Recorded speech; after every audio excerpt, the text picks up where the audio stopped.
राज्य की समृद्धि महामार्ग परियोजना दिसंबर 2022 में पूरी होगी। ये जानकारी परियोजना के मातहत नागपुर में शुरू कार्य का जायजा लेने के बाद कैबिनेट मंत्री एकनाथ शिंदे ने दी। शिंदे ने परियोजना में हो रही देरी के लिए कोरोना को जिम्मेदार ठहराया। साथ ही दिसंबर 2021 तक नागपुर से शिरडी तक के लिए समृद्धि महामार्ग के शुरू होने की जानकारी दी। नागपुर से मुंबई को जोड़ने वाले 701 किलोमीटर लंबे समृद्धि महामार्ग परियोजना के पूरे हो जाने की नई डेडलाइन अब दिसंबर 2022 तय की गई है। इसी के साथ मुख्यमंत्री के ऐलान के बावजूद 1 मई से नागपुर से शिरडी तक शुरू नहीं हो पाया मार्ग अब दिसंबर 2021 से शुरू होगा। नागपुर जिले में शुरू समृद्धि महामार्ग के काम का जायजा लेने के बाद नगर विकास और सार्वजनिक निर्माण कार्य मंत्री एकनाथ शिंदे ने यह जानकारी दी।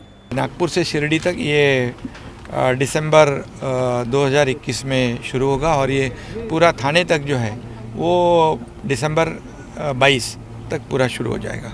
समृद्धि महामार्ग को तैयार करने वाला MSRDC विभाग एकनाथ शिंदे के अधीनस्थ ही आता है।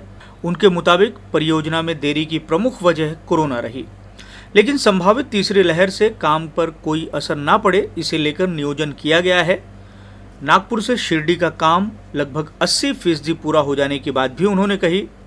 शिंदे ने बताया कि JNPT से सीधा जुड़ने वाला समृद्धि महामार्ग विदर्भ समेत राज्य के अन्य हिस्सों के औद्योगिक विकास में अहम भूमिका निभाएगा। बाळासाहेब ठाकरे समृद्धी महामार्ग हा अतिशय महत्त्वाकांक्षी प्रकल्प आहे या आपल्या राज्याच्या दृष्टीने। कारण पूर्वी आता आपण जेव्हा हे नागपूरवरून मुंबईचं जे अंतर आहे हे 700 किलोमीटरचं अंतर याला 14, 15, 16 तास लागतात।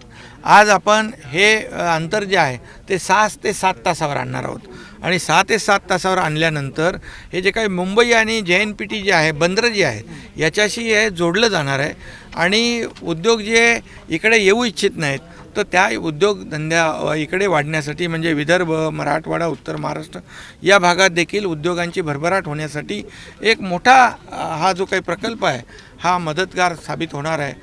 समृद्धि महामार्ग परियोजना के तहत 11 लाख पेड़, 250 मेगावाट बिजली उत्पादन के लिए सोलर पैनल लगाए जाने की भी जानकारी शिंदे ने दी। साथ ही महामार्ग के साथ बुलेट ट्रेन की परियोजना को शुरू किए जाने को उन्होंने खारिज तो नहीं किया, लेकिन खुलकर भी कुछ नहीं बताया, मगर ये ज़रूर कहा कि चाहे बुलेट ट्रेन हो या गैस की पाइपलाइन बिछाए जाने का काम उन्हें आवश्यकता के अनुरूप किया जाएगा।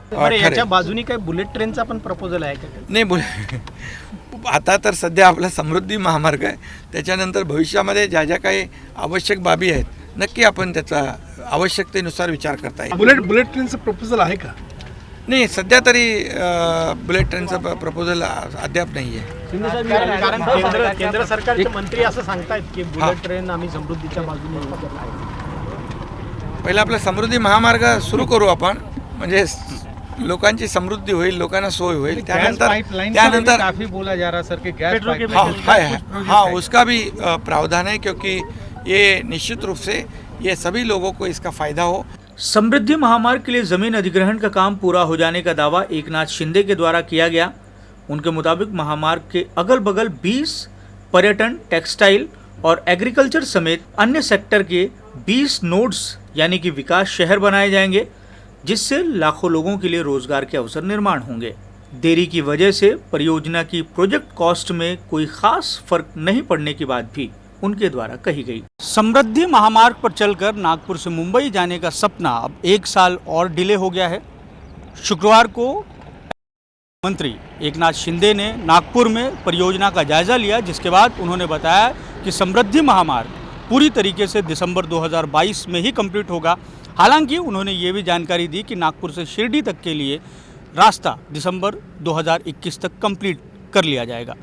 परियोजना में हो रही देरी को लेकर उन्होंने कोरोना को सबसे बड़ी वजह बताया। उनके द्वारा ये भी कहा गया कि अब कोरोना की संभावित अगर तीसरी लहर आती भी है तो इस तरीके से उनके विभाग ने नियोजन किया है कि जिसका असर समृद्धि महामार्ग के काम पर ना पड़े।